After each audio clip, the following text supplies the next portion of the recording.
நம்ம ஜோதிட உலகில் ஜோதிட கலையில் பஞ்சாங்கத்தை மிக மிக எளிமையாக அவர் கொடுத்த பஞ்சாங்கம் தான் பல ஜோதிடர்களை உருவாக்கியது என்றால் அது உண்மையான வார்த்தை, சத்தியமான வார்த்தை.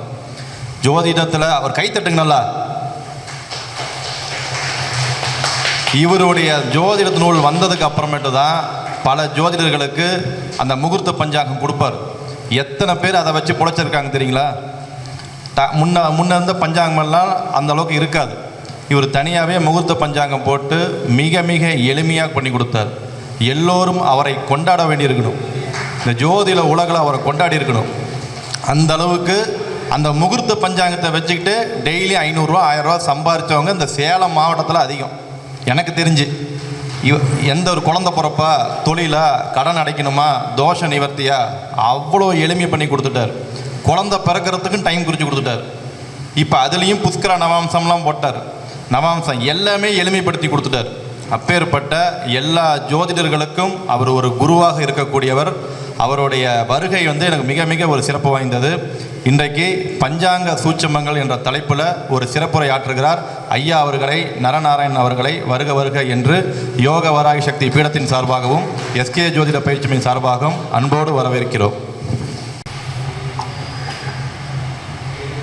செடியாய வல்வினைகள் தீர்க்கும் திருமாலே, நெடியானே வேங்கடவா நின் கோயிலின் வாசல், அடியாரும் வானவரும் அரம்பீரும் கிடந்து எங்கும் படியாய் கிடந்து உன் போலவாய் காண்பேனே. இங்கே கூடியிருக்கின்ற ஜோதிட பெருமக்கள் அனைவருக்கும் முதற்கண் என்னுடைய வணக்கத்தை தெரிவித்துக் கொண்டு என்னுடைய சிற்றுரையை ஆற்றுகிறேன். நிறைய பேர் ஜோதிடர்கள் இருக்காங்க, ஆனால் பஞ்சாங்கத்தில் இருக்கிற விஷயங்கள் என்னான்னு நிறைய பேருக்கு தெரியாது. ஏன்னா பஞ்சாங்கத்தில் இந்த முக்கியமாக இந்த விரதாதி முக்கிய விசேஷங்கள் அப்படிங்கிறப்போ எல்லாமே தெரிஞ்சிருந்தால் தான் நீங்கள் மற்றவர்களுக்கு நல்ல அறிவுரையை சொல்ல முடியும். ஏன்னா ஜோதிடர்கள் அப்படிங்கிறப்போ மற்றவர்களுக்கு அறிவுரையை சொல்லக்கூடிய அளவில் இருக்கக்கூடியவர்கள். டாக்டர் அப்படிங்கிற யாருன்னா நம்ம உடம்புக்கு நல்லது செய்கிறதுக்காக, அந்த உடம்பை சீர்படுத்துறதுக்காக இருக்கக்கூடியவர் டாக்டர். எம்பிபிஎஸ் டாக்டர் அல்லது ஹோமியோபதி டாக்டர் எப்படி வேணாலும் வச்சுக்கலாம். ஆனால் ஒருவருடைய வாழ்க்கையை சிறப்பாக செய்யக்கூடிய அளவுக்கு அவர்களுக்கு என்ன செய்யணும் அப்படின்னு சொல்லி ஆலோசனை சொல்லக்கூடியவர் யாருன்னா ஜோதிடர் தான். அந்த வகையில் ஜோதிடரும் ஒரு டாக்டரே. டாக்டர் அப்படிங்கிறப்போ அறிஞர் அப்படின்னு அர்த்தம், ஜோதிடரும் ஒரு அறிஞரே. இப்போ பஞ்சாங்கம் அப்படிங்கிறது என்னன்னா, பஞ்சாங்கங்கள் எல்லாருக்கும் தெரியும். திதி, வாரம், நட்சத்திரம், யோகம், கரணம், இந்த 5 அங்கங்கள் தான் பஞ்சாங்கம் அப்படிங்கிறது. இந்த 5 அங்கங்களை நாம் எப்படி கணிக்கிறோம்னா, முதல்ல அது கணிக்கிறதுக்கு முதல்ல எங்களுக்கு வேண்டியது எஃபிமெரிஸ். இந்த எஃபிமெரிஸுக்கு நாம் என்ன தேவைன்னா, நமக்கு பிஎஸ்சி அல்லது எம்எஸ்சி மேத்தமெட்டிக்ஸ் படிச்சிருந்தால் தான் அது முடியும். ஏன்னா அது கணிக்கணும்னா அல்ஜிப்ரா ஜாமெட்ரி நல்லா தெரியணும். அதாவது cos theta, sine theta, cosine theta அப்படின்லாம் எப்படி எழுதுறது, எப்படி நம்ம கால்குலேட் பண்ணுறது எல்லாம் தெரிஞ்சிருந்தால் தான் டிகிரிஸ் வச்சுக்கிட்டு நம்ம கிரகங்களுடைய சாரங்களை டிகிரிஸை கொண்டு வர முடியும். அது கொண்டு வந்த பிறகு அதுக்கப்புறம் திதி, வாரம், நட்சத்திர, யோகம், கரணம் நம்ம தெரிஞ்சுக்கணும்னா அதுக்கு லாகிருதம் வேணும். லாகிருதம் அப்படிங்கிறது தெரிஞ்சாதான் இதை நம்ம இந்த லெவலுக்கு நான் கொண்டு வரணும். அதை கொண்டு வந்த பிறகு தான் நம்ம பஞ்சாங்கம் கணிக்க முடியும், பஞ்சாங்கத்தை வெளியிட முடியும்.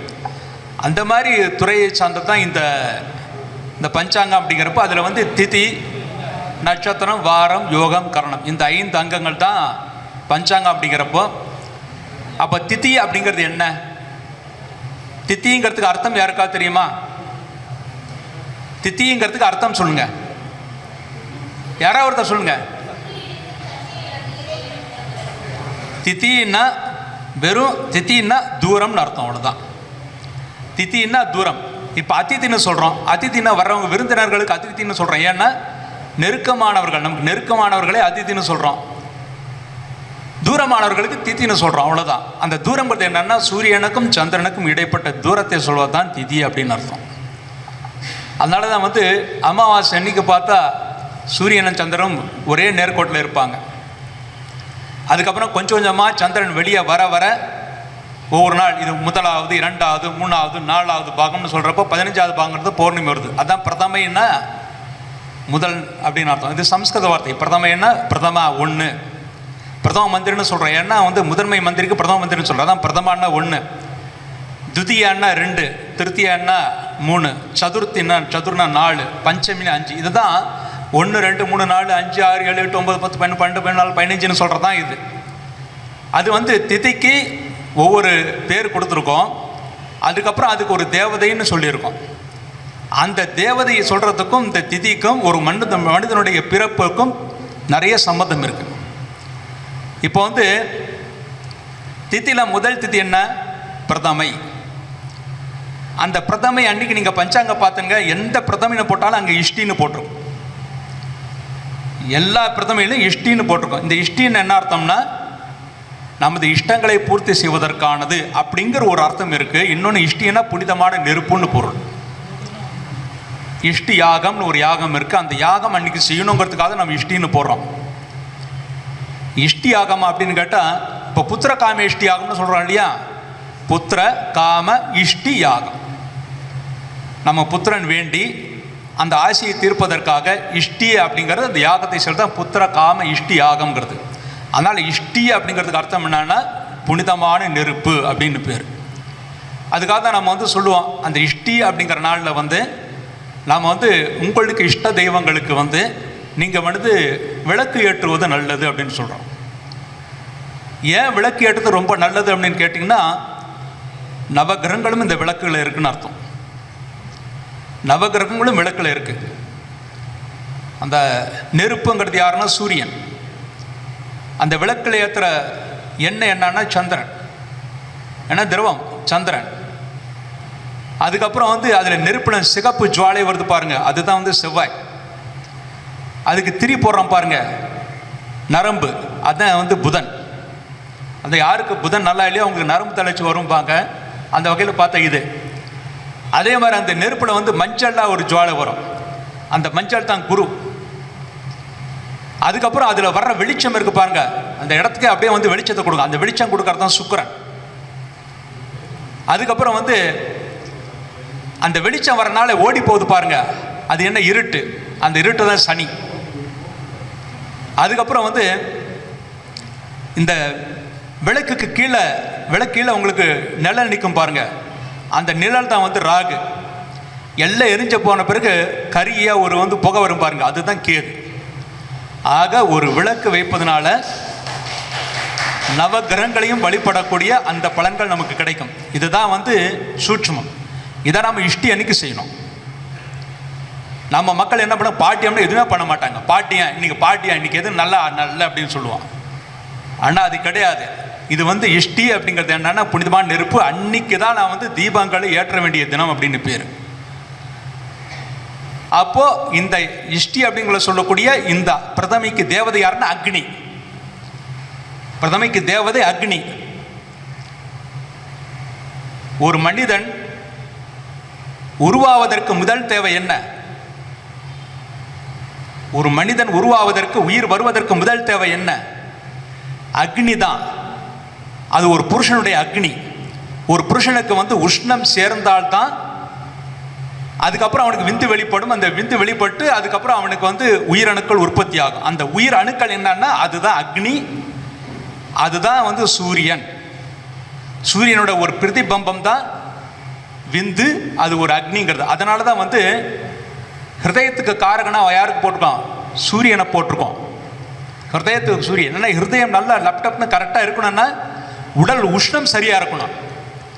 உடல் உஷ்ணம் குறைஞ்சி போச்சுன்னா உங்களுக்கு பிபி இறங்கும். பிபி இறங்கி போச்சுன்னா அடுத்தது வந்து மாந்தி தன்னுடைய வேலையை செய்வார். இப்போ சொன்னார் இல்லையா மாந்தி, அவர் தன்னுடைய வேலையை செஞ்சிருவார். அதாவது சவமாயிடுவார்னு அர்த்தம். அதனால் வந்து இந்த பிரதமை அப்படிங்கிறப்போ அது அக்னி. அது அக்னி பகவான் அப்படிங்கிறது. அதுக்கப்புறம் துதியைங்கிறது 2வது திதி. அந்த துதியைக்கு தேவதை யாருன்னா துவஷ்டா அப்படிங்கிறது பேர். துவஷ்டாங்கிறது வந்து வேத காலத்து கடவுள். இப்போ அந்த கடவுள் கிடையாது. அது விஸ்வகர்மாங்கிறது ஒரு வழிபாடு இருக்கு. விஸ்வகர்மா கூட துவஷ்டா தான். இது வந்து வேதத்தில் எஜுர்வேதத்தில் என்ன சொல்லியிருக்குன்னா, துவஷ்டா ரூபானாம் அதிபதி சமாவது. ரூபங்களை கொடுக்கக்கூடியவர் யாருன்னா துவஷ்டா அப்படிங்கிற தேவதை.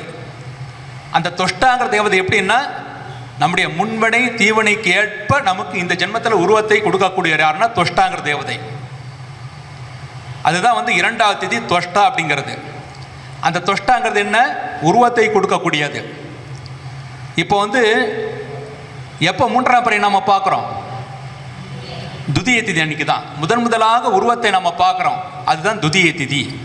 சந்திரனை துதிய திதியை தான் முதல்ல பார்க்குறோம். அதுதான் வந்து தொஷ்டா அப்படிங்கிறது தேவதை நமக்கு உருவத்தை கொடுக்கக்கூடியது. முதல்ல வந்து உயிர் கொடுத்தாச்சு, பிரதமை திதி அக்னி உயிர் கொடுத்தாச்சு, விந்து கொடுத்தாச்சு. அதுக்கு வந்து அந்த விந்துக்கு மேலே இருக்கிற அந்த பாகம், அந்த நீர் பாகம் இருக்கு இல்லையா, அது வந்து தொஷ்டா தேவதைன்னு பேர்.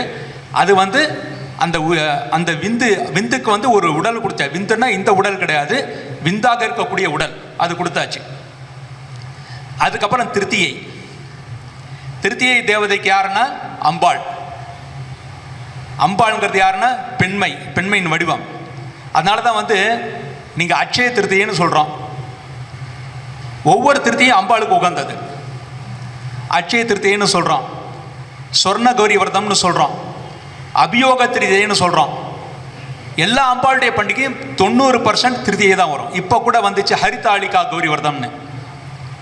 சதுர்த்திக்கு முன்னாடி நாள் முதல் நாள் ஹரிதாளிகா கௌரி விரதம்னு பஞ்சாங்கத்தில் போட்டிருக்கோம். அது பார்த்தீங்கன்னா தெரியும். அது ஹரிதாளிகா கௌரி விரதம் என்ன, யாருக்கு தெரியுமா? ஹரித்தம்ங்கிறது என்ன? மஞ்சள். சொர்ண கௌரி விரதம்ங்கிற வேற, ஹரிதாளிகா கௌரிங்கிறதும் வேற. சொர்ண கௌரி விரதம்ங்கிறது ஆடி மாதம் வரக்கூடியது. ஆடி பூரத்துக்கு பக்கத்தில் வரும், இல்லை அன்னைக்கே வரும். அதுதான் சொர்ண கௌரி விரதம். இது ஹரிதாளிகா கௌரி விரதம். மஞ்சள், அதாவது வந்து நாம் வந்து எப்போவுமே வந்து ஒரு விநாயகர் எந்த பூஜை பண்ணாலும் முதல்ல நம்ம என்ன பண்ணுவோம்? மஞ்சளை வச்சு பூஜை பண்ணுவோம் இல்லையா? விநாயகர் எப்படி பிறந்தாரு? அம்பாள் உடல் முழுவதும் மஞ்சளை பூசிக்கொண்டு, அதுக்கப்புறம் குளிக்கிறதுக்கு முன்னாடி அந்த மஞ்சளெல்லாம் எடுத்து ஒரு இடத்துல உருவமாக வச்சுட்டு அதுக்கப்புறம் குளிக்க போனாங்க. அந்த உருவம் தான் வந்து விநாயகராக மாறிச்சு. அதனால் வந்து அதுக்கு முதல் நாள் வந்து அம்பாள் படம் வீட்டில் இருந்தால் நிறைய மஞ்சளை பூசணும். அந்த மஞ்சள் எடுத்து தான் மறுநாள் வந்து விநாயகர் சதுர்த்தி அன்னைக்கு மஞ்சள் பிள்ளையாராக வைக்கணும்னு இருக்கு. இந்த சாஸ்திரம் எத்தனை பேருக்கு தெரியும்? 99% பேருக்கு தெரியாது. ஏன்னா வந்து யாருமே தர்மசாஸ்திரம் படிக்கிறது கிடையாது. நம்ம சம்பிரதாயத்தை பொறுத்தவரை, இந்துக்களை பொறுத்தவரையில் தர்மசாஸ்திரம்னா என்னன்னு யாருக்குமே தெரியாது. சொன்னாலும் வந்து நிறைய கேட்க மாட்டாங்க. ஒரு புக்குன்னு போட்டால், தர்மசாஸ்திரம் போட்டால் யாரும் வாங்க மாட்டாங்க. அதுக்கு பதிலாக ஒரே நாளில் பணம் சேர்வது எப்படின்னா லட்சம் பிரதி விற்கும். ஆமாம், ஒரே நாள் லட்சாவதி ஆர்டர் எத்தனை லட்சம் பிரதிகள் விற்கும். ஒன்றும் இல்லை, நீங்கள் யூடியூப்பில் பாருங்கள், நல்ல விதமாக நீங்கள் சொல்லி பாருங்கள். ஒரு 1000 பேர், ஒரு 2000 பேர் பார்ப்பாங்க. நாளை முதல் நீங்கள் குடீஸ்வரன், இதை செய்தால் போதும் அப்படின்னு போட்டு பாருங்கள், லட்சம் வரும். இந்த யூடியூப் இது வந்து வியூவர்ஸ் வந்து 1,00,000 பேர் வருவாங்க. இதுதான் இன்றைய நிலைமை. அப்படிங்கிறப்போ இந்த விஷயங்கள் வந்து, இந்த மாதிரி விஷயங்கள் வந்து சொன்னால் கேட்கணும். நிறைய பேர் அது கேட்கறதில்ல, அது வந்து தெரியறதும் கிடையாது. இதெல்லாம் அர்த்தம் தெரிஞ்சுக்கிட்டு நாம் வந்து பண்டிகை கொண்டாடணும். அதோட பண்டிகையோட பலன் நல்லா தெரியும், கிடைக்கும். அதை விட்டுட்டு நாமளே விநாயகர் பூஜைன்னு சொல்லி அன்றைக்கி வந்து கொழுக்கட்டை இதெல்லாம் வந்து நைவேத்தியம் பண்ணி அதை சாப்பிட்றதுல குறியாக இருப்போம். அப்போ இந்த விநாயகருடைய இது வந்து அனுகிரகம் நமக்கு கிடைக்காது. அந்த விநாயகர் பூஜைன்னா எப்படி பண்ணணும்? முதல் நாள் வந்து அம்பாளுடைய படத்துக்கு முழுசுமாக வந்து மஞ்சளை பூசணும். படத்தில் கூட வச்சுக்கலாம், இல்லை வீட்டில் விக்கிரகம் இருந்தால் அதுக்கும் பூசலாம். அதுக்கப்புறம் அந்த விக்கிரகம்லாம் இல்லை, நீங்கள் மஞ்சளில் ஒரு முகம் பண்ணுங்க, அதில் கண்ணு காது மூக்கெல்லாம் வைங்க, அம்பாளை நினச்சி பூஜை பண்ணுங்க. அதுதான் ஹரிதாளிகா கௌரி விரதம். அடுத்த நாள் விநாயகர் சதுர்த்தி, அதை அப்படியே வந்து விநாயகரை வச்சுக்கிட்டு அதை பூஜை பண்ணுங்க. அது ஏன் மஞ்சளுக்கு வந்து மஞ்சள் பிள்ளையாருன்னு பூஜை பண்ணுறோன்னா, எல்லா மங்களகரமான பொருட்களுக்கும் அதிபதி யாருன்னா மஞ்சள் தூள் தான், மஞ்சள் தான். அதனால் வந்து அது இன்னொன்று வந்து அக்கறை பூஜை யாருக்கு கொடுக்கணும்னா விநாயகருக்கு கொடுக்கணும். அதனால் வந்து மஞ்சள் பிள்ளையாருக்கு முதல்ல பண்ணுறோம். அதுக்கு பிள்ளையாருன்னு பேர் வச்சது காரணமே அதுதான். ஆனால் நமக்கு சொல்கிறது மாத்திரம் என்ன அர்த்தம் மந்திரம் தெரியுமா? சுக்லாம் பரதரம் விஷ்ணும் சசிவர்ணம் சதுர்புஜம் பிரசன்னவதனம் தியாய சர்வ விக்னோபசாந்தியே. அதுக்கு அர்த்தம் என்ன? சுக்லாம் வெண்மை நிறமானவர், ஆனால் வைக்கிறது மஞ்சளில்.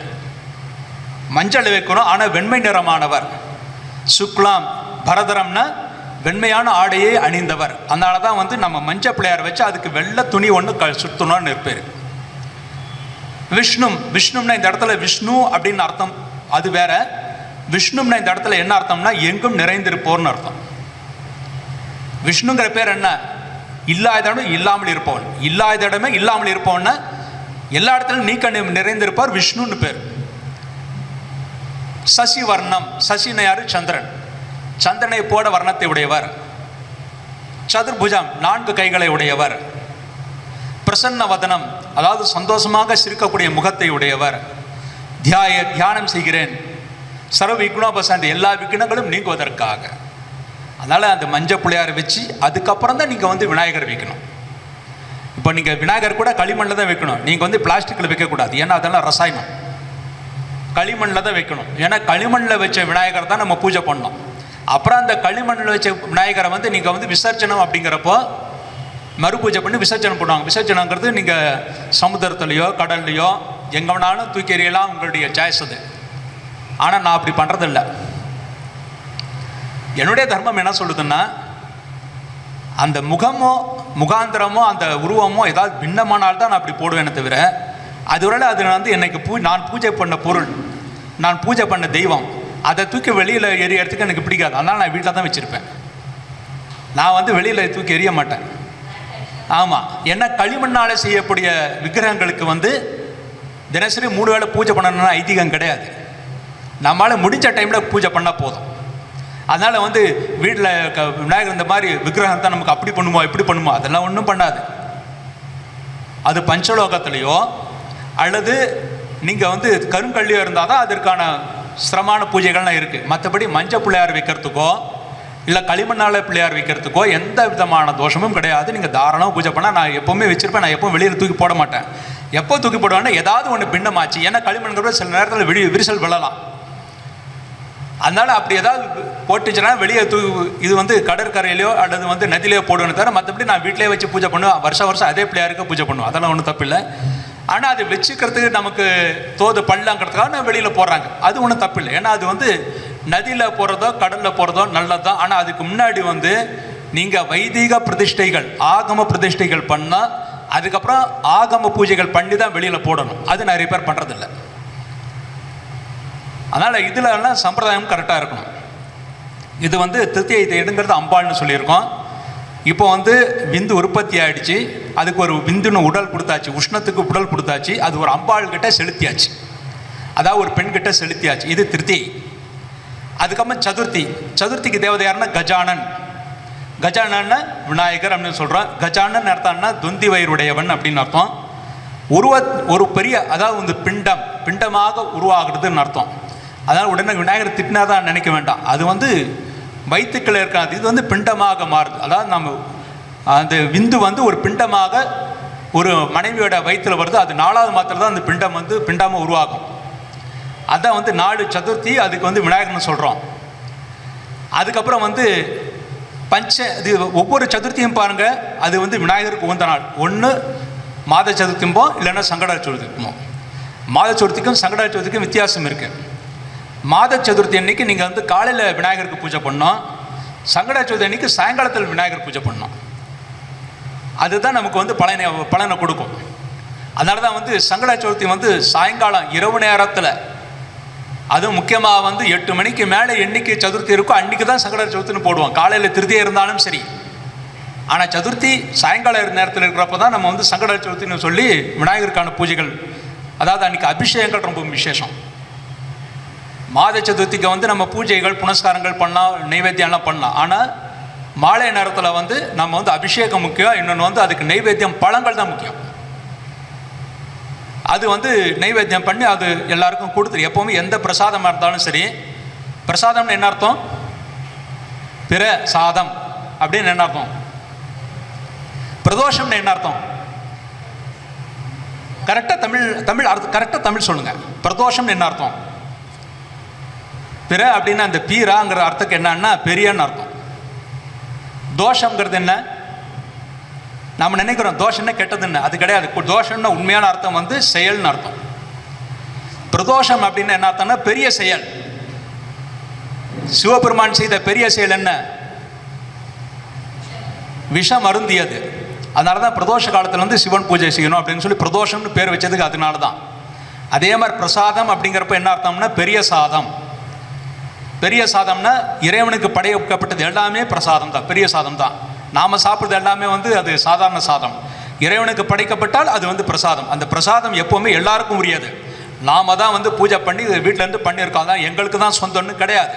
அது இறைவனுக்கு படைக்கப்பட்ட பிறகு அது எல்லாருக்குமே சொந்தம். அதனால தான் வந்து பிரசாதம் அப்படின்னு வந்தாலே மற்றவர்களுக்கு கொடுத்து விட்டு நீங்கள் சாப்பிட்டாலும் அதுக்கு பலனே தவிர, நீங்கள் அப்படியே நீங்கள் மாத்திரம் பூஜை பண்ணி அப்படியே கொண்டு வந்து நீங்களே சாப்பிட்டா அதுக்கு பிரயோஜனம் கிடையாது. அதனால தான் என்ன பண்ணுவான்னா, இப்போ தேங்காய் பழம் வச்சு பெருமாளுக்கோ சிவனுக்கோ விநாயகருக்கோ பூஜை பண்ணால் ஒரு தேங்காய் அப்படியும் ஒரு பழமாக ஐயருக்கு கொடுத்துட்டு மீதான கொண்டு வருவோம். ஏன்னா அந்த பிரசாதம் மற்றவங்களை கொடுத்துட்டு நம்ம வாங்கணும்னு சொல்கிறது, அது வந்து ஐயருக்கு ஏன் கொடுக்குறோன்னா, அவரே வந்து வர்றவங்கெல்லாம் கொடுத்து அவர் என்ன பண்ணுவார், அவர் 4 பேர் கொடுப்பாரு. அப்போ அந்த புண்ணிய பலன்களை நமக்கு கிடைக்கும். நாமளே பூஜை பண்ணி நாம் சமைச்சு நாமளே பூஜை பண்ணி நாமளே சாப்பிட்டா அதில் ஒன்றும் பெரிய பலன் வராது. எப்போவுமே வந்து மற்றவர்களுக்கு கொடுத்து விட்டு சாப்பிட்டால்தான் அது பிரசாதம், அதில் தான் வந்து நமக்கு பலன் கிடைக்கும். இப்போ வந்து 4ஆவது திதி சதுர்த்தின்னு சொல்லிட்டோம். அது வந்து பிண்டமாக அந்த விந்து வந்து உற்பத்தி ஆகுது. அதுக்கு வந்து விநாயகர் வழிபாடு. ஏன்னா வந்து தடைகள்லாம் நீங்குவதற்காக விநாயகர் வழிபாடு. ஏன்னா பிறக்கிறப்போ வந்து அந்த இடத்துல தடை நிறைய பேருக்கு 4ஆவது மாதம் அபார்ஷன் ஆகும். அது அபார்ஷன் ஆகாமல் இருக்கிறதுக்காக அந்த தடைகள் நீங்குவதற்காக 4ஆம் மாதத்தில் வந்து நீங்கள் வந்து இந்த பூஜை பண்ணணும்னு இருக்குது, விநாயகருக்கு பூஜை பண்ணணும்னு இருக்குது. அதுக்கப்புறம் வந்து பஞ்சமி திதி, 5ஆவது திதி பஞ்சமி திதி. பஞ்சமி திதி, பஞ்சமிக்கு தேவதை யாருன்னா சர்ப்ப தேவதை. சர்ப்ப தேவதைன்னா பாம்பு. பாம்பு எப்படி நெளியுமோ அதே மாதிரி வந்து அங்கேருந்து வயிற்றில் அப்படியே லைட்டாக நெளிய ஆரம்பிக்கும். அந்த உருவகமான அந்த விந்து வந்து அந்த குழந்தையாக உருவாகக்கூடிய அந்த விந்து மெதுவாக லைட்டாக நெளிய ஆரம்பிக்கும். 5ஆவது மாதம் பாருங்கள் இப்படி நகருது அப்படி நகருதுன்னு பெண்கள் சொல்லுவாங்க. ஏன்னா வந்து அந்த விந்து நெளிய ஆரம்பிக்கும், அதாவது அந்த குழந்தை வந்து நெளிய ஆரம்பிக்கும். அதான் வந்து அதுக்கு சர்ப்பம் அப்படின்னு தேவதைன்னு சொல்லுவாங்க. அதனால தான் வந்து எப்போவுமே நீங்கள் சர்ப்ப சாந்தின்னு பண்ணாலும் சரி, இல்லை சர்ப்பங்களுக்காக பூஜை பண்ணாலும் சரி, நாகதோஷ பரிகாரம் பண்ணாலும் சரி, 2 திதி தான் ரொம்ப முக்கியம். ஒன்று பஞ்சமி, சஷ்டி, 3ஆவது முடியலன்னா உங்களுக்கு வந்து இது ஆதிசேஷன், அதாவது தசமி திதி. அந்த 3 திதிகள் தான் நாகதோஷ பரிகாரம் பண்ணும். சும்மா வந்து நமக்கு தோணப்பட்ட நேரத்தில் நாகதோஷ பரிகாரம் பண்ணுறேன்னு போனீங்கன்னா அது பிரயோஜனம் இல்லை. அதான் நம்ம பண்ண பூஜைகளுக்கு பலன் தானாக போகிறதுக்கு இதெல்லாம் ஒரு காரணம். அதுக்கப்புறம் வந்து 6ஆவது திதி சஷ்டி திதி.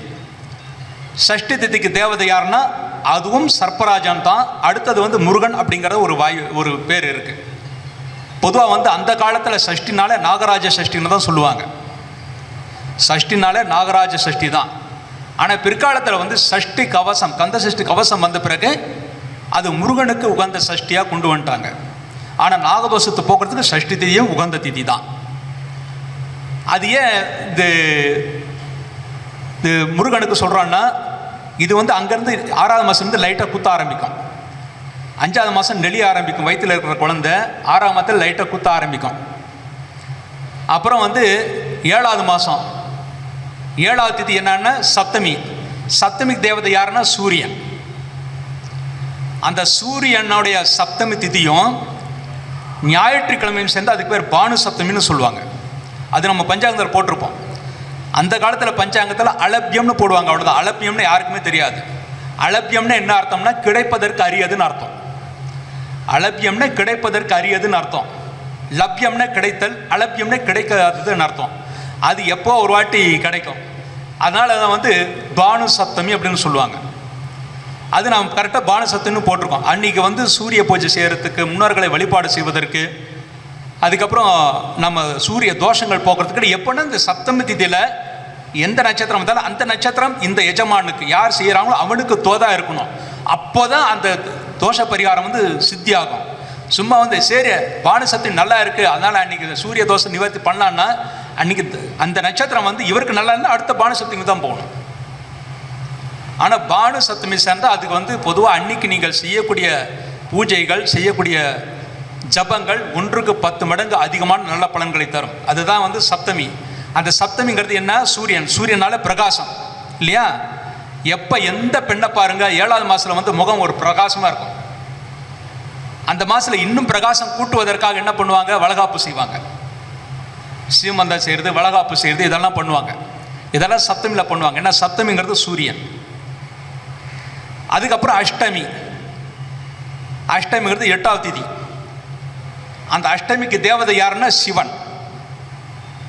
அஷ்டமிக்கு தேவதை சிவன். அதனால தான் நம்மளுடைய பஞ்சாங்கத்தில் ஒவ்வொரு தேய்பிரை அஷ்டமிக்கும் ஒரு சிவனுடைய ஒரு பேர் இருக்குது. வளர்பிறை அஷ்டமி கிடையாது, தேய்பிரை அஷ்டமி. வளர்பிறை அஷ்டமியில் துர்காஷ்டமின்னு சொல்லுவாங்க, தேய்பிரை அஷ்டமிக்கு காலாஷ்டமின்னு சொல்லுவாங்க. காலாஷ்டமி இதுக்கான கிருஷ்ணருடைய அஷ்டமிங்கிறது ஒரு கணக்கு இருக்குது. ஏன்னா கிருஷ்ணர் பிறந்தது தேய்பிரை அஷ்டமியில். அடுத்து வந்து லிங்க புராணம் அப்படின்னு ஒரு புராணம். அந்த புராணத்தில் வந்து ஒவ்வொரு தேய்பிரை அஷ்டமிக்கும் ஒரு பேர் சொல்லியிருக்கு. அந்த அஷ்டமியில் என்னென்ன எப்படி நாம் பூஜை பண்ணோம் அப்படின்னு அதில் விவரங்கள் இருக்குது, லிங்க புராணத்தில் இருக்குது. அதோட சுருக்கம் தான் அந்த பஞ்சாங்கத்தில் ஒவ்வொரு தேய்பிரை அஷ்டமிக்கு சிவனுடைய ஒரு பெயர் போட்டிருப்போம். ஒன்று சனாதனாஷ்டமி அல்லது மகாதேவாஷ்டமி, இந்த மாதிரி அஷ்டமி பேர் போட்டிருப்பேன். அன்றைக்கி சிவ பூஜை செய்கிறது ரொம்ப விசேஷம். ஏன் செய்யணும்னா, இப்போ 8வது மாதம் வந்து கர்ப்பம் தரிச்ச பிறகு 8வது மாதம் வந்து இவளுக்கு ஒரு பயம் வந்துடும். எப்படி பிறக்குமோ, என்ன ஆகுமோ, கரெக்டாக பிறக்குமோ பிறக்காதோ, அந்த பயம் வரும். அதனால தான் வந்து அந்த அஷ்டமி திதிக்கு வந்து சிவன் வழிபாடு, அதே மாதிரி ஒவ்வொரு அஷ்டமியும் சிவன் வழிபாடு பண்ணுறது நல்லதுன்னு சொல்லுவோம். அதுக்கப்புறம் நவமி. நவமிக்கு தேவதை யாருன்னா சக்தி, பராசக்தி. நவமிக்கு தேவதை பராசக்தி. இப்போ கிருஷ்ணர் வந்து அஷ்டமியில் பிறந்தார், ராமர் நவமியில் பிறந்தார். என்ன காரணம்? கிருஷ்ணர் பிறந்ததே சம்மாரம் செய்கிறதுக்கு தான். அதாவது துஷ்டர்களை சம்மாரம் செய்கிறதுக்கு தான் முதல் காரணமாக வச்சு அவர் கிருஷ்ணர் பிறந்தார். அவர் பிறந்ததுக்கான காரணங்கள் இருக்குது. ஏன்னா வந்து அவர் வந்து அஷ்டமியில் பிறந்தது, அஷ்டமி தேர்ந்தெடுத்தது ஏன்னா சம்மாரம் செய்கிறதுக்கு சிவனுடைய அனுகிரகம் தேவை. அப்போ வந்து சிவனுடைய திதியை தேர்ந்தெடுக்கிறார். அப்போ வந்து எப்போவுமே வந்து இவரை பார்த்தாலும் ஒரு கவர்ச்சி வந்தால் தான் அவர் சொல்கிறத மற்றவங்க கேட்பாங்க. இருக்கிற நட்சத்திரத்திலே மிக அழகான நட்சத்திரம், சந்திரனுக்கு மிக பிரீதியான நட்சத்திரம்னு ரோகிணி. அதனால் அந்த ரோகிணி நட்சத்திரத்தை தேர்ந்தெடுக்கிறார்.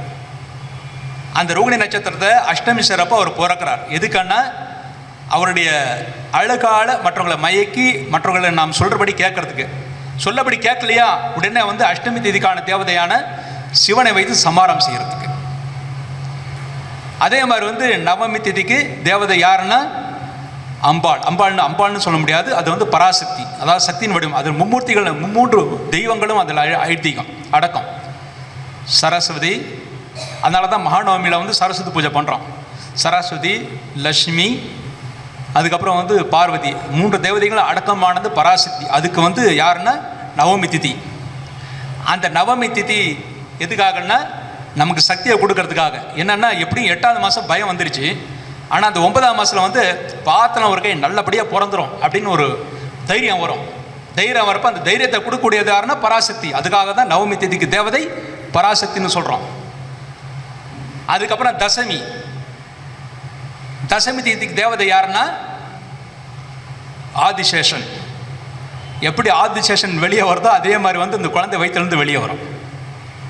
அதனால் அதுக்கு தசமிதிக்கு தேவதை ஆதிசேஷன் அப்படின்னு சொல்கிறோம். அதுக்கப்புறம் வந்து ஏகாதசி. ஏகாதசி தேவதை யாருன்னா தர்ம தேவதை. எப்பவுமே ஏகாதசி அன்னைக்கு தர்மம் பண்ண நல்ல பலன்கள் கொடுக்குங்கிறது தர்மசாஸ்திரம். அதனால தான் ஏகாதசி அன்னைக்கு ஏதாவது தர்மம் பண்ணணுங்கிறது. அந்த ஏகாதசிக்கு தேவதை யார்? தர்ம தேவதை தான், விஷ்ணு கிடையாது. விஷ்ணுக்கு துவாதசிக்கு தான். அது ஏகாதசி தர்ம தேவதை. அதாவது இந்த உலகத்தில் வந்து இந்த உலகம் தலைப்பதற்காக, இந்த குடும்பம் அபிவிருத்தி ஆக வேண்டும் என்பதற்காக, இல்லது இன்னொரு குடும்பம், ஒரு ஆண் குழந்தை பிறந்தால் இந்த குடும்பம் அபிவிருத்தி ஆகணுங்கிறதுக்காக, ஒரு பெண் குழந்தை பிறந்தால் போகக்கூடிய குடும்பம் அபிவிருத்தி ஆக வேண்டுங்கிறதுக்காக இந்த குழந்தையை வந்து தர்மம் பண்ணுறா இல்லையா, பெற்றுட்டு. அதனால தான் ஏகாதசி 11ஆம் மாதம் குழந்தை பிறகுது, அது தர்ம தேவதைன்னு சொல்கிறோம். அதுக்கப்புறம் 12வது திதி துவாதசி.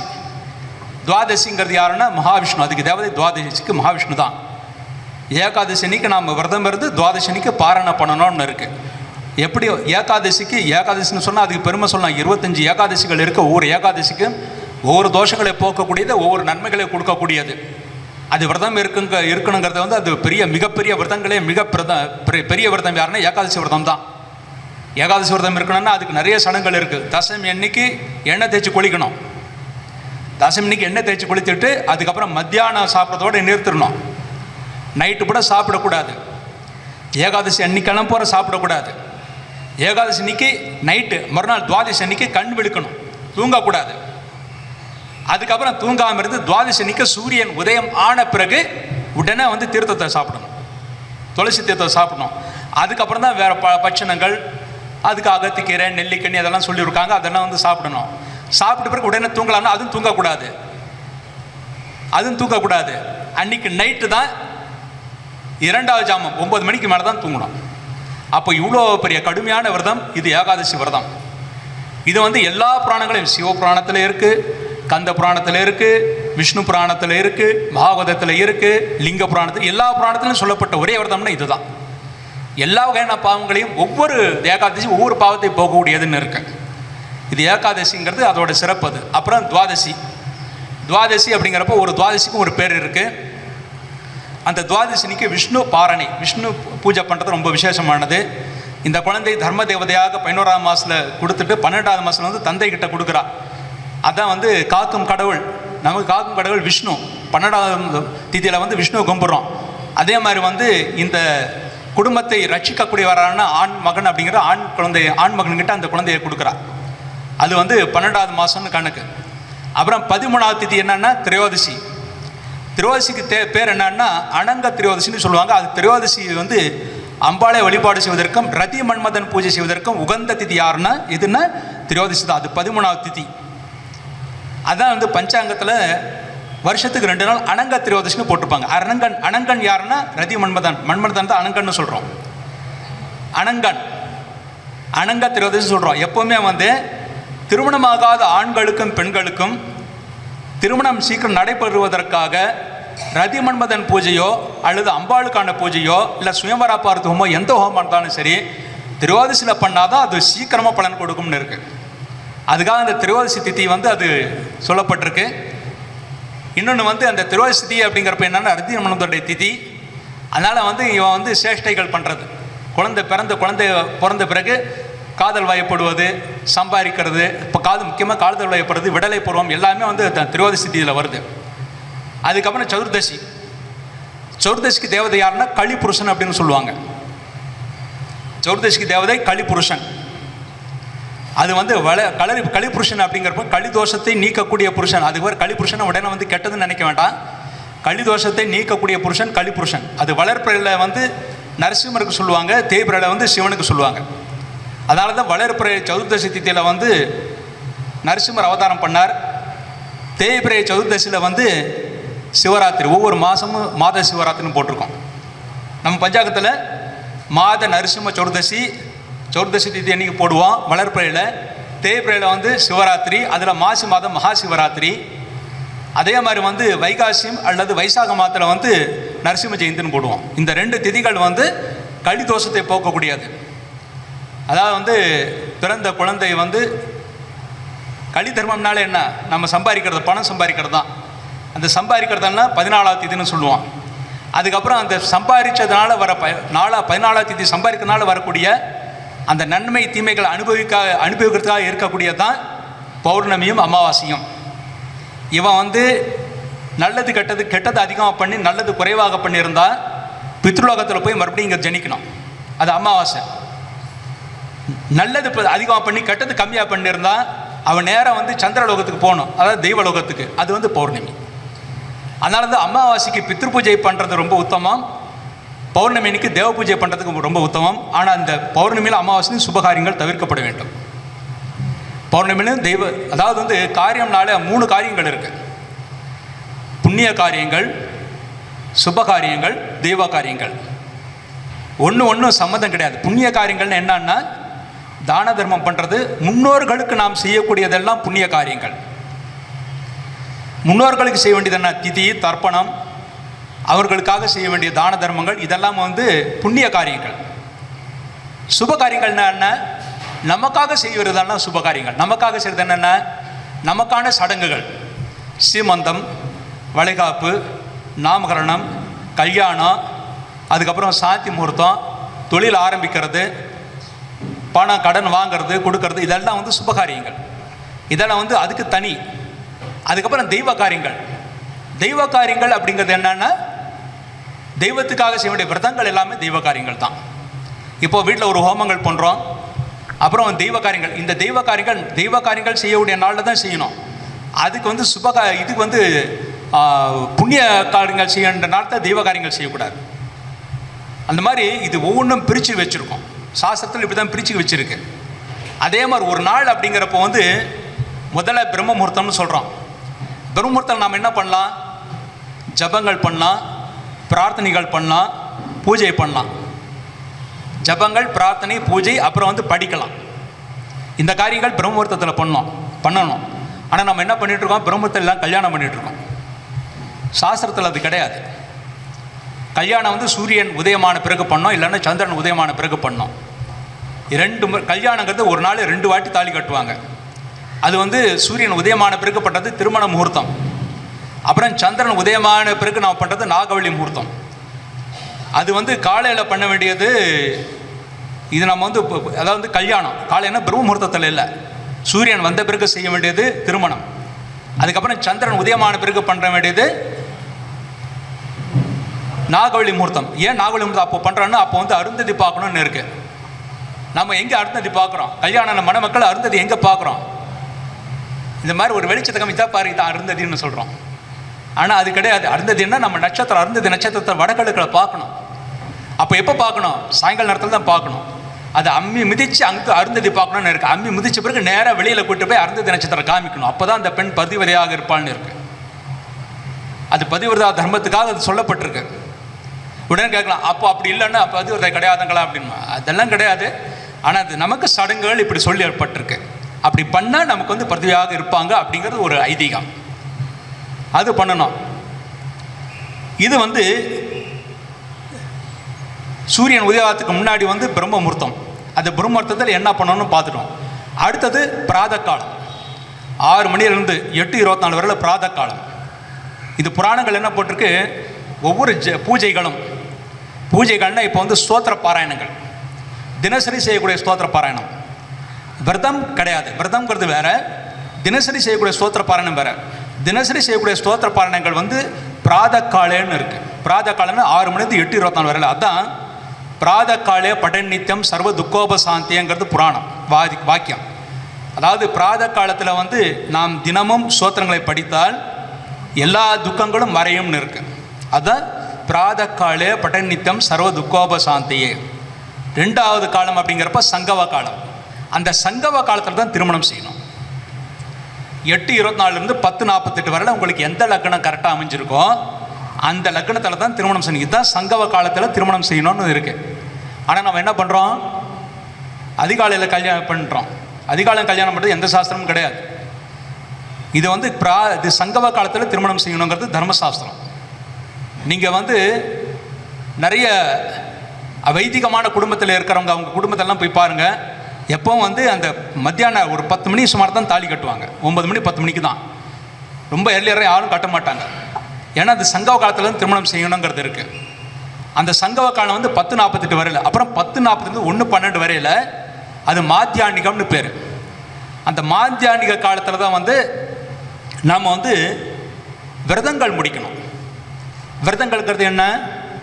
வரலட்சுமி விரதம், கந்த சஷ்டி விரதம், அதுக்கப்புறம் வந்து கணபதி விரதம், அதுக்கப்புறம் வந்து கணபதினா மாத சதுர்த்தி விரதம். அது கணபதி விரதம்ங்கிறது. சங்கட சதுர்த்தியில் மாத சதுர்த்தி விரதம். அதுக்கப்புறம் அந்த அனந்த விரதம். அப்புறம் எந்த விரதங்களாக இருந்தாலும் சரி 10:48 1:12 முடிக்கணும். அந்த டைம் தான் விரத காலம்னு பேர். அதான் வந்து மாத்தியானிகம்னு பேர். மாத்தியானத்தில் எந்த திதி நட்சத்திரம் இருக்கோ அதுக்கு தகுந்த மாதிரி தான் நம்ம பஞ்சாங்கத்தில் அந்த விரதமாக குறிப்பிட்றோம். அதனால் அந்த டைம் விட்டுட்டு வந்து எல்லாம் காலையில் விடிய காத்தால் பண்ணிகிட்டு இருப்பாங்க. விடிய காத்தால் விரதங்களுக்கான டைம் இல்லை, அது ஜபங்களுக்கான நேரம். விரதங்கள் அப்படிங்கிறப்ப இந்த டைமில் தான் முடிக்கணும். அதுக்கப்புறம் அபராண காலம். அபராண காலம் எப்போன்னா 1:12 3:36 அபராண காலம். அப்போ தான் முன்னோர்களுக்கு காலம்னு பேர். அப்போ தான் திதி தர்ப்பணம் கொடுக்கணும். இது வந்து நம்ம ஜோதிடர்களுக்கு 90% பேருக்கு தெரியறதில்லை. எப்போவுமே வந்து ஒருத்தர் இறந்தால் வந்து எங்கே எப்போ திதி கொடுக்கணும்னு யாருக்கிட்ட கேட்கக்கூடாதுன்னா, ஒன்று தர்மசாஸ்திரம் படித்தவங்ககிட்ட போய் கேட்கணும், இல்லைன்னா அந்த வீட்டுக்கு வர்ற ஐயர்கிட்ட கேட்கணும். ஆனால் அந்த 2 விஷயமே தெரியாது ஜோசியர்கள்கிட்ட கேட்பாங்க. ஜோசியர் என்ன சொல்லுவார்? அண்ணா துதிய திதியா இன்றைக்கி வந்து 1 மணிக்கு 12 மணிக்கு 1 மணிக்கு ஆரம்பிக்குது, நாளைக்கு 12 வரையில் வர்ற துதியை இருக்குது, நாளைக்கு காலையில் கொடுத்துடலாமே அப்படிம்பாங்க. காலையில் பண்ணக்கூடியதெல்லாம் திதி கிடையாது. திதி வந்து மத்தியானத்தில் தான் 1 மணி 12 நிமிஷத்துக்கு பிறகு தான் பண்ணணும். முன்னாடி பண்ணுறது உங்கள் அவசர யுகத்தில் நீங்கள் முன்னாடி பண்ணிட்டு இருக்கீங்க, உங்கள் பசிக்காக நீங்கள் முன்னாடி பண்ணுறீங்க. ஆனால் வந்து அபராண காலம் அப்படிங்கிறப்போ 1:12 3:36 வரையில் இந்த டைமில் தான் அபராண காலம், இப்போ அந்த டைமில் தான் திதி படையல் வைக்கணும், திதி பண்ணணும், அதுக்கப்புறம் தான் நீங்கள் சாப்பிடணும், அதுவரை நீங்கள் பட்னியாக தான் இருக்கணும். இதுதான் சாஸ்திரம். நிறைய பேர் விடிய காத்தால பண்ணாங்க. என் நண்பர் ஒருத்தர் வந்து மகாலயபட்சம் அன்னைக்கு வந்து ஐயர் கிடைக்கலையாம், அதனால் கிடைச்ச ஐயரை வச்சு அதிகாலையில் பண்ணான்னு சொல்லி 4 மணிக்கு வந்து தர்ப்பணம் கொடுக்குறாரு. 4 மணி விடிய காத்தால தர்ப்பணம் கொடுக்குறாரு. அது வந்து பித்ருக்களுக்கான உகந்த காலமே கிடையாது. அப்போ வந்து தர்ப்பணம் கொடுக்குறாரு. தர்ப்பணம் கொடுத்துட்டு உக்காந்தார், அவ்வளோதான். உட்காந்து 2 மணி நேரத்தில் அவர் போயிட்டார் பித்ருக்கள் கிட்ட. இதெல்லாம் தர்மசாஸ்திர விரோதங்கள், அதெல்லாம் பண்ணக்கூடாது. 1 மணி 12 நிமிஷம்னா வேற வழி இல்லைன்னா நீங்கள் வந்து மத்தியானிகத்தில் பண்ணலாம். மத்தியானிகத்தில் வந்து தர்ப்பணம் பண்ணிட்டு மத்தியானம் 10:40 1:12 தர்ப்பணம் பண்ணிட்டு 1 மணிக்கு பின்னாடி வந்து படையல் வைக்கலாம், அது வேணால் பண்ணலாம். ஆனால் வந்து முன்னாடி பண்ணுறதெல்லாம் பித்ருக்களுக்கு பண்ணவே கூடாது, நல்லதே கிடையாது. அதுவும் பித்ருக்களுக்கு எங்கே பண்ணணும்னா நம்ம வீட்டில் தான் பண்ணணும். எல்லாம் நதி ஓரத்தில் எல்லா இடத்துலையும் பண்ணிகிட்டு இருக்கீங்க. அது தர்மசாஸ்திரத்தில் அப்படி சொல்லப்படலை. எல்லாம் பித்ருக்கள் வந்து நம்ம பசங்க எப்படி இருக்காங்க, நம்ம குழந்தைங்க எப்படி இருக்காங்க அப்படின்னு பார்த்து நம்ம வீட்டுக்கு தான் வர்றாங்க. அப்போ நம்ம வந்து வீட்டை பூட்டிட்டு வெளியே போகிறோம். அப்போ நம்ம வீட்டை பூட்டிட்டு வெளியே போகிறோம். வெளியே போய் வந்து கடற்கரையில் அங்கே போய் இங்கே போய் பண்ணிகிட்டு இருக்கோம். நம்ம மக்கள் சொன்னாலும் கேட்கறதில்ல. ஏன்னா வந்து அவங்க அப்படி பண்ணாத நல்லதுன்னு யாரோ ஒருத்தர் யூடியூப்பில் எவனோ ஒன்று பேசுகிறான். அது தர்மசாஸ்திரம் தெரியாது, ஒன்றும் தெரியாது, ஏன்னா ஏதோ ஒன்று பேசுகிறாங்க.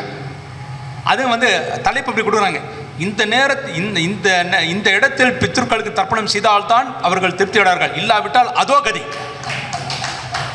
அப்படின்னு உடனே 100 பேர் பார்ப்பாங்க. அவர் என்ன சொல்கிறாங்கன்னு அதை அப்படியே செய்வாங்க.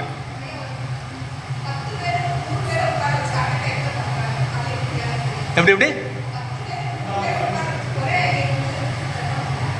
நம்ம வீட்டில் பண்ணுறப்போ ஒரு ஐயரை தான் கூப்பிடுவோம், அவருக்கு தான் பண்ணுவாங்க, அதுதான் நல்லது. ஏன்னா வெளியில் பண்ணுறப்போ 100 பேர் உட்கார வச்சு தர்ப்பணம் பண்ணுறப்போ வந்து அவர் என்ன சொல்லுவார், எல்லாரும் அவங்கவுங்க தாத்தா பேரை சொல்லுங்க அப்படிம்பாரு. அவர் யோசித்து சொல்கிறது கூட அப்பா பேரை சொல்லுங்க அப்படிம்பாரு. அவர் அதிக யோசிக்கிறதுக்குள்ள என்ன நிறைய பேருக்கு வந்து 3 தலைமுறை பேரை தெரியாது. அப்போ இன்னொன்று வளருவான், கடைசியில் ரைட்டு தர்ப்பயாமி இப்படி அவ்வளோதான். அதனால் வந்து ஒரு டைமில் வந்து 100 பேருக்கு 50 பேர் பண்ணுறதெல்லாம் கமர்ஷியல். அவங்க வீட்டில் தான் தர்ப்பணம் விடணும், அதுதான் வந்து புண்ணர்களை திருப்திப்படுத்தும். வெளியில் போய் பண்ணுறதெல்லாம் நிறைய நீங்கள் பார்க்கலாம். 10ஆவது நாள் 11ஆவது காரியம் ஒரு இடத்துல அதே இடத்துல பண்ணியிருப்பாங்க. அதே இடத்துல வந்து அதை சுத்தப்படுத்திருக்க மாட்டாங்க. கல்யாணம் ஆகாத பொண்ணுக்கு கல்யாணம் ஆகிறதுக்கு அங்கே உட்கார வைப்பாங்க. அது நல்ல காரியம் இருக்காது, அதுக்கு பண்ணியிருப்பாங்க. அது ஏந்திரிச்சு உடனே அங்கேயே வந்து ஒருத்தருக்கு வந்து தில தர்ப்பணம் பண்ணுறான்னு சொல்லி தர்ப்பணம் பண்ணுவாங்க. அதெல்லாம் வந்து அந்த இடத்த சுத்தப்படுத்தி தான் பண்ணணும். தர்மசாஸ்திரத்தில் சொல்லப்பட்டது வேற, இப்போ நடக்கிறதெல்லாம் வேற. அதாவது வந்து ஒரு பெண் ருதுவானால் அந்த பெண் 3 நாட்களுக்கு வந்து அவள் வந்து ரெஸ்ட் எடுக்கணும்னு பேர். ஒதுக்கி வைக்கணும்னு அர்த்தம் கிடையாது. இந்த இடத்துல ரெஸ்ட் கொடுக்குறோன்னு அர்த்தம். நிறைய பேர் வந்து ஒதுக்கி வைக்கிறோம், அது வந்து இது வந்து உங்களுடைய ஆண் ஆதிக்கத்தை காமிக்கிறோம் அப்படின்னு சொல்லுவாங்க. அது ஆண் ஆதிக்கம் கிடையாது, ஒன்றும் கிடையாது. அந்த பெண்ணுக்கு வந்து அந்த டைமில் டயர்ட்னஸ் ஜாஸ்தி ஆகும், உடம்பு பலகீனமாகும். அதனால் அவளுக்கு வந்து ஒரு இடத்துல உட்கார வச்சு அங்கே எதுவும் தொடாதப்பா நீ அங்கேயே இரு அப்படின்னு சொல்கிறோம்.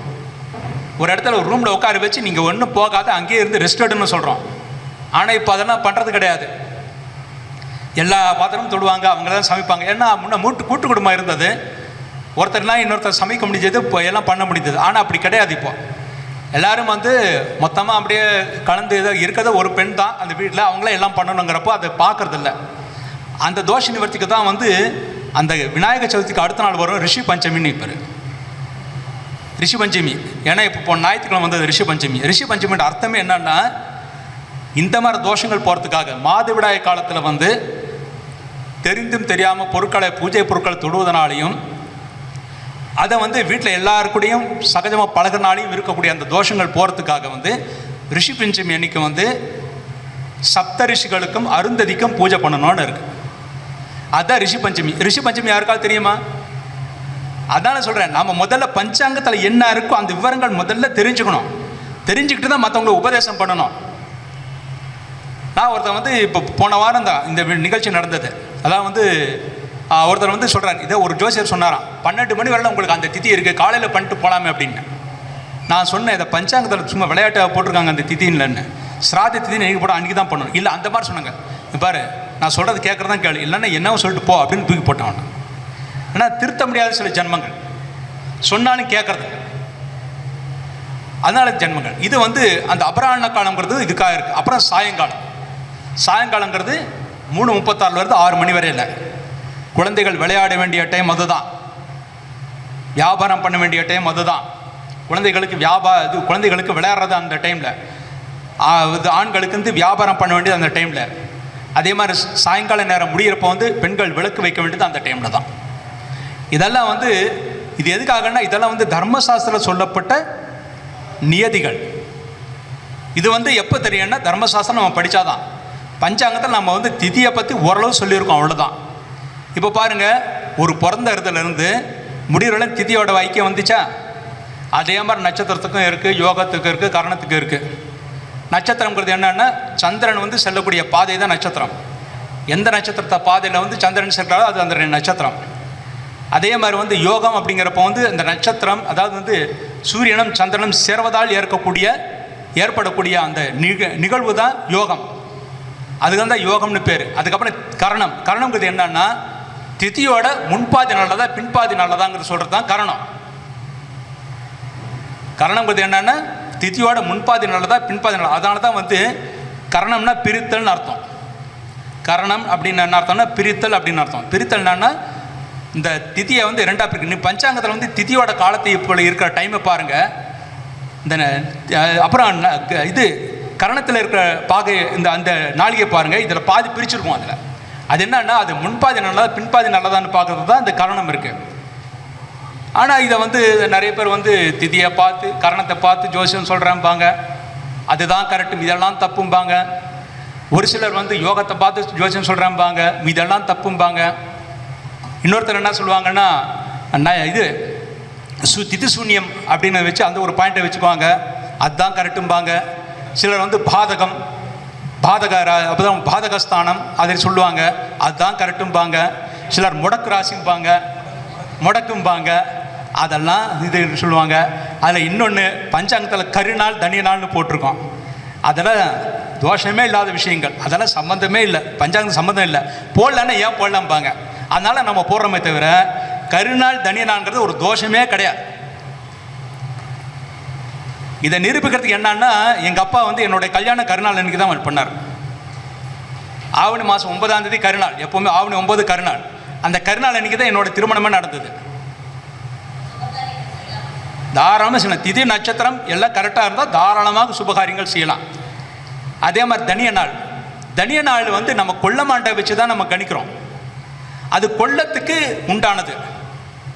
கொல்லம் பார்த்தீங்கன்னா கேரளாவுக்கு அவங்களே கைவிட்டுட்டாங்க, நாம் அதை வந்து தனிய நாள்னு வச்சுருக்கோம். அதில் வந்து ஒருத்தர் சொல்கிறார் தனிய நாளுங்கிறது என்னன்னா இது வந்து அன்றைக்கி மாத தியாஜம் அப்படிங்கிறார். தியாஜம்னு என்ன? பூஜ்யம்னு அர்த்தம். மாத தியாஜம்ங்கிறது என்ன? நீங்கள் அமாவாசை நிற்கும் அதுக்கு முந்தின நாள் பின்ன நாள் பாருங்கள், நேத்திரம் யோகம் நேத்திரம் ஜீவன் எல்லாம் ஜீரோன்னு போட்டிருக்கோம், அதுதான் தியாஜம். இதுதான் மாத தியாஜம். அதை வச்சு ஒருத்தர் வந்து இல்லை இது வந்து இது தனிய நாளுங்கிறது தியாஜம்னு சொன்னாங்க. இதெல்லாம் எப்போ வந்தது? ஒரு 25 வருஷமாக தான் இதெல்லாம் இருக்குது. அதுக்கு முன்னாடி அதெல்லாம் கிடையாது. பரம்பரையாக நம்ம ஜோசியம் பார்த்துட்டு இருக்கோம் 5 தலைமுறையாக. எங்கள் தாத்தாவோ எங்கள் அப்பாவோ அவங்கெல்லாம் பார்க்குறப்ப கருநாள் தனிய நாள்லாம் பார்க்கவே மாட்டாங்க. அன்றைக்கி எல்லா சுபகாரையும் வச்சுட்டு இருந்தாங்க. நடுவில் 20-25 வருஷமாக தான் ஜோதிடர்கள் அதிகமாக நான் புதுசாக பார்க்குறேன், புதுசாக சொல்கிறேன்னு சொல்லி அவனுக்கு தோணத்தானே சொல்லி முடக்கு ராசிங்கிறது திதி சூன்யங்கிறது. இப்போ பஞ்சாங்கத்தில் திதி சூன்ய திதின்னு போட்டிருக்கோம். அதுக்கு என்ன அர்த்தம் சொல்லுங்க பார்க்கலாம். பஞ்சாங்கத்தில் மாசத்தில் ஆரம்பமோ கடைசியமோ சூன்ய திதின்னு போட்டிருக்கோம். அதுக்கு என்ன அர்த்தம்? சூன்ய திதின்னு போட்டிருக்கோம். யாராவது ஒருத்தர் சொல்லுங்க. சூன்ய திதினா அன்னைக்கு வந்து வருடாந்திருத்திகள் இறந்தவர்களுக்கு கொடுக்கக்கூடாதுன்னு அர்த்தம், அவ்வளோதான். சூன்ய திதினா இறந்தவர்கள் வருடாந்திர திதிகள் கொடுக்குறோம் இல்லையா, அது கொடுக்கக்கூடாதுன்னு அர்த்தம்.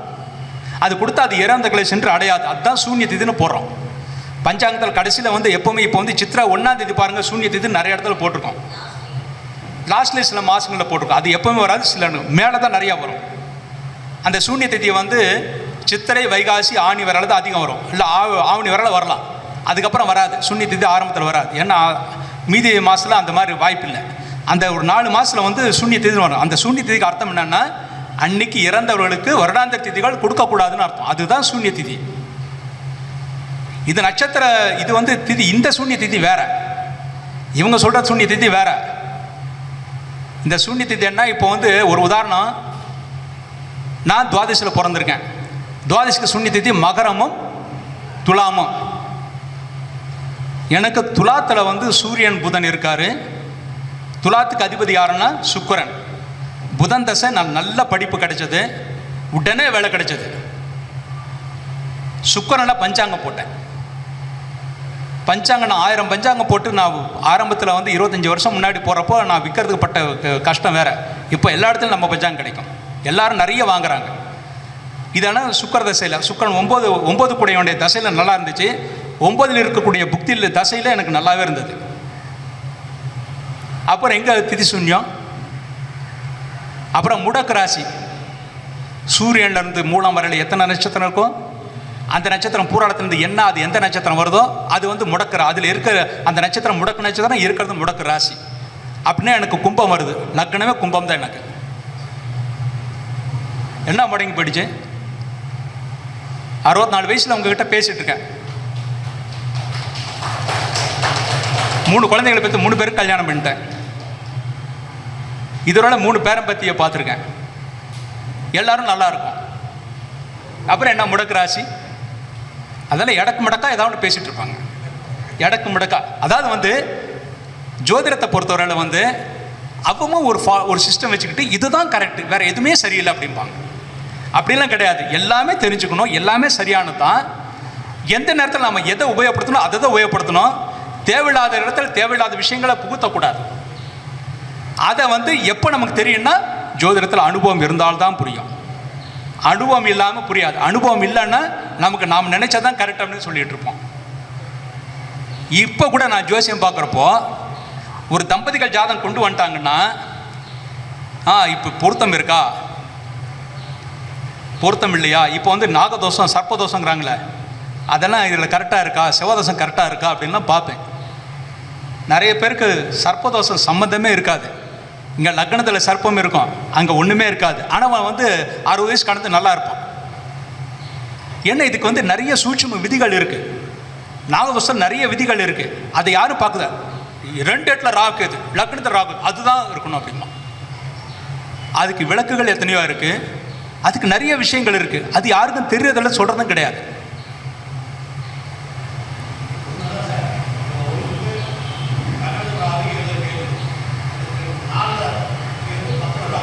எப்படி இருக்கும் அதை பாருங்க, சொல்றாரு பாருங்க.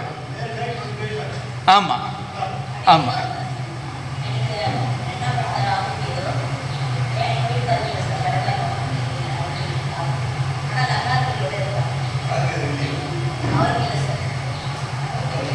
அதாவது இப்போ ஒரு உதாரணம், என் மிஸ்ஸஸுக்கு வந்து 7 செவ்வாய், எனக்கு செவ்வாய் தோஷமே கிடையாது. எங்கள் அப்பா எப்படி சேர்த்தினாரு? நான் போய் ஜோசியம் பார்ப்பேன். அப்போ அந்த ஜாதகம் வந்த உடனே பார்த்தேன். எப்படி பார்த்தேன்னா, சரி நட்சத்திரம் பொருத்தம் இருக்குது, வசிய ராசி இருக்குது. எனக்கு வந்து 7 கூட நீச்சமாக இருக்கார். 7 கூட நீச்சமாக இருக்கார். அப்போ வந்து மனைவிக்கு அது 7 கூட நீச்சமாக 9ஆம் இடத்துல இருக்கார், ஸ்திரலக்னத்துக்கு சூரியன் நீச்சம். அதனால் வந்து மனைவிக்கு வந்து ஆயுள் குறைவு. ஆனால் மிஸ்ஸஸுக்கு வந்து அந்த பொண்ணுக்கு வந்து 8ஆம் இடத்துக்கு உச்ச குரு பார்க்குறாரு. அப்போ ஆயுள் விருத்தி. அப்போ காம்பன்சேட் பண்ண சரியாக போச்சு. அவ்வளோதான். இவ்வளோ தான் நான் பார்த்தது. இப்போ வந்து எப்பவும் ஒன்று இருக்குது, நீங்கள் ரொம்ப சுகராக பார்க்க வேறு எங்கேயோ ஒரு இடத்துல வந்து பெருசாக ஏமாறுவீங்க. நிறைய பேர் கேட்பாங்க, இந்த 8ஆம் இடம் எப்படி இருக்குங்க, இல்லை 9ஆம் இடம் எப்படி இருக்குங்க, 10ஆம் இடம் எப்படி இருக்குங்க அப்படின்ற எல்லாம் பார்க்க கடைசியில் முக்கியமான இடத்துலேருந்து கோட்டை விட்டுருவாங்க. ரொம்ப சுகரை பார்க்குறவன்னா வந்து கல்யாணமே பண்ணாமல் இருக்கான். 5 வருஷம் 10 வருஷம் கேட்டுட்டு இருக்காதவன கல்யாணமே முடிக்கிறதில்ல. அப்படி ஒரு ரகம். இன்னொரு ரகம் என்ன தெரியுமா? 4 வாட்டி பார்த்தாலும் முடிச்சணும்னு ஆசை இருக்கும். அவன் சொல்லுவான், சார் 4 வாட்டி உங்ககிட்ட வந்துட்டேன், இன்னும் முடிய மாட்டேன், இதாவது சரியாக இருக்கா பாருங்க அப்படிம்பான். அப்போ நம்ம வந்து சுமாராக இருக்கும், இது சுமாராக இருக்கணும், சுமாராக இருக்குல்ல போய் முடிப்பான். கடைசியில் பார்த்தா கல்யாணம் வாடி கொஞ்ச நாள் கழிச்சு, சார் நீங்கள் வந்து சுமாராக இருக்குன்னு சொன்னீங்க, ஒன்றும் இம்ப்ரூவ்மெண்ட் இல்லையா அப்படிம்பான். என்ன எல்லாம் பேராசை, அவன் பேராசைக்கு அவங்க பார்ப்பான். அதான் வந்து ஒவ்வொரு ஜாதத்திலும் ஒரு குறை இருக்கும். குறையில்லா ஜாதகமே கிடையாது. ஒவ்வொன்றும் வந்து நோண்டிகிட்டு இருந்தால் அவனுக்கு கல்யாணமே நடக்காது. எது பேசிக்காக இப்போ வந்து இங்கே வந்து ஆயுஷ் தோஷம் இருக்கா, அதுக்கு வந்து அங்கே ஆயுள் விருத்திக்கு வாய்ப்பு இருக்கா, அது கம்பைன் பண்ண வேண்டியதுதான். பொருத்தம் நல்லா இருந்தால் மீதி பொருத்தம் நல்லா இருந்தால் கல்யாணம் பண்ண வேண்டியதுதான். சில இடங்கள்ல வந்து பொருத்தம் நல்லா இருக்காது, ஆனால் ஜாதக அமைப்பு பிரமாதமாக இருக்கும், பொருத்தமே தேவையில்லை அந்த மாதிரி இடங்களுக்கு. நான் ரஜ்ஜு பொருத்தம் இல்லாமல் வந்து ஒரு 20-25 கல்யாணம் பண்ணியிருக்கேன். எங்கள் அப்பா பண்ணியிருக்கார், ஆனால் நல்லா இருக்காங்க. மகம் அஸ்வினி எங்கள் அப்பா கல்யாணம் பண்ணியிருக்கார். அவங்களுக்கு 70ஆம் கல்யாணத்துக்கு நான் நாள் குறித்து வச்சுருக்கேன், கொடுத்துருக்கேன். 70ஆம் கல்யாணம் இந்த இடத்துல பண்ணுங்கன்னு சொல்லி. அதே மாதிரி நான் அனுசம் உத்திரட்டாதியில் நிறைய பேருக்கு ஒரு 20 பேர் கல்யாணம் பண்ணியிருப்பேன். எல்லாரும் நல்லா இருக்காங்க, எல்லாம் ஒரே ரஜ்ஜு தான். ஜாதகம் கிரக அமைப்பு ரெண்டும் வலுத்து, 2 பக்கம் வலுத்து இருந்தால் இதெல்லாம் பார்க்க வேண்டிய அவசியமே இல்லை.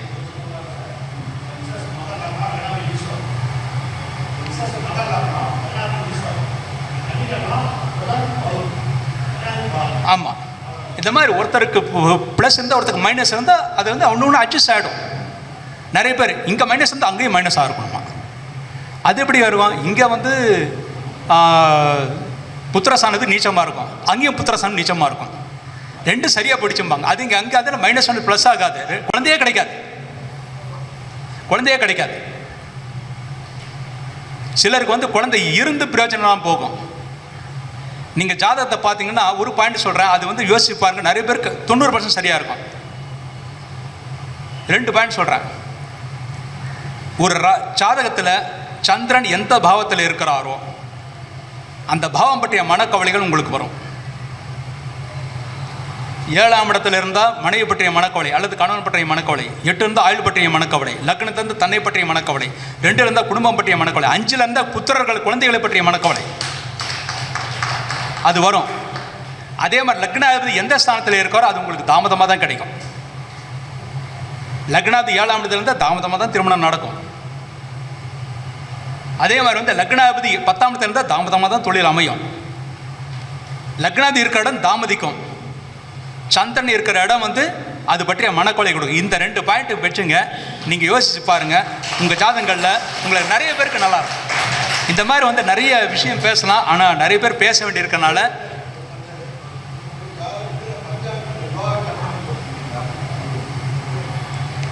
விவாக சக்கரம் அப்படின்னு போட்ட இடத்துல வந்து அந்த தென்மேற்கு விவாக சக்கரம் இருந்தால் அது வந்து ஆகாதுன்னு இருக்கு. தென்மேற்கு வந்து ஆகாது. ஆனால் அதில் ஒரு பரிகாரம் என்ன இருக்குன்னா, நீங்கள் வந்து சூரியன் 11ஆம் இடமோ குரு அல்லது சுக்கிரன் லக்னத்தில் இருக்கிற நேரத்தில் நீங்கள் அந்த லக்னம் அமைச்சிங்கன்னா அந்த தோஷம் போயிடும்னு இருக்குது. பொதுவாக வந்து விவாகத்தில் திருமணத்தில் வந்து 11ஆம் இடத்துல மாத்திரம் சூரியன் இருக்கிற மாதிரி நீங்கள் டைம் ஃபிக்ஸ் பண்ணி பாருங்கள், பல தோஷங்கள் வந்து நிவர்த்தி ஆகும். லக்னத்தில் சுபகிரகம், ஒரு சுபகிரகம் 11ஆம் இடத்துல சூரியன் தான், உங்களுக்கு பல தோஷங்கள் நிவர்த்தி ஆகும். ஆனால் நிறைய பேர் விடிய காத்தால பண்ணுவாங்க. விடிய காத்தால பண்ணுறப்ப எப்படி சூரியன் எங்கே இருப்பார்? ஒன்று லக்னத்தில் இருப்பார், இல்லைன்னா குடும்ப ஸ்தானத்தில் போய் உட்காந்துருப்பார். அது எப்படி சரியாக வரும்? அது ஒரு உதாரணம். தை மாதத்தில் பண்ணி பாருங்க, அஷ்டமாதிபதி லக்னத்தில் இருப்பார், இல்லை அஷ்டமாதிபதி குடும்பஸ்தானத்தில் இருப்பார். அப்போ அந்த கல்யாணம் சிறக்குமா? அதனால தான் சொல்கிறேன், சங்கவ காலம் போட்டு பாருங்கள், லக்னம் போட்டு பாருங்கள். 8:24 10:40 எப்போ லக்னம் போட்டு பார்த்தாலும் 11ஆம் இடத்துல சூரியன் இருக்கும். அதுதான் திருமணத்துக்கு உகந்த நேரம். ஏன்னா 11ஆம் இடத்துல சூரியன் இருக்கணும். எது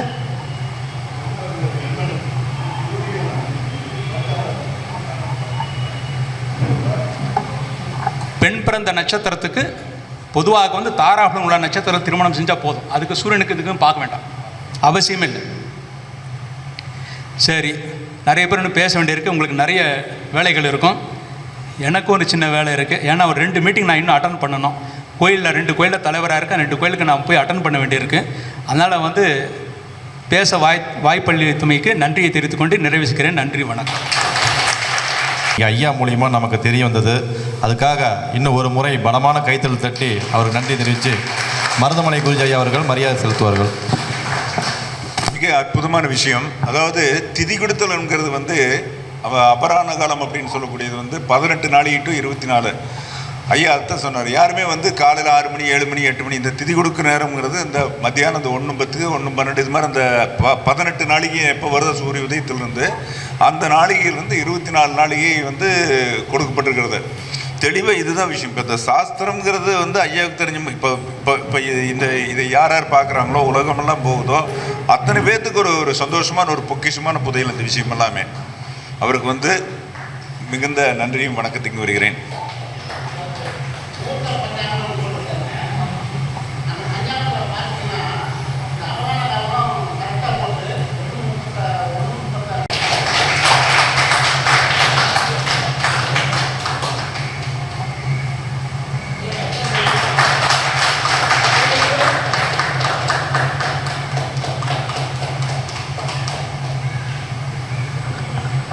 ஐயா அவர்களுக்கு